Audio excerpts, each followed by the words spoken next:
На первом Всероссийском форуме классных руководителей в Москве республику представила необычный педагог Лариса Стефанова. Учитель русского языка и литературы в Республиканском центре образования работает с особенными детьми. Ребятами, которые находятся на длительном лечении в медучреждениях республики. Одна из групп подопечных – пациенты с онкологическими заболеваниями. С ними педагог работает уже четверть века, с самого окончания педагогического института. Нам приходится совмещать учебные занятия с процедурами, которые дети проходят. Их очень много бывает часто. И, скажем так, не очень приятные процедуры.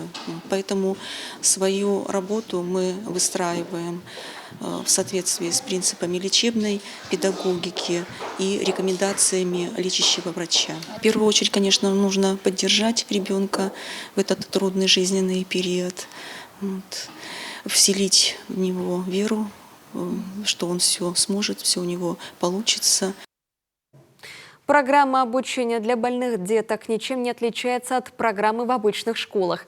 Те же произведения, та же длительность урока. Единственная особенность – занимаются ученики в так называемых комплектах. Сразу по несколько классов. На каждом уроке Лариса Стефанова активно использует в работе интерактив с ребятами. По возможности дает больше практики и старается создать максимально комфортную обстановку в классе.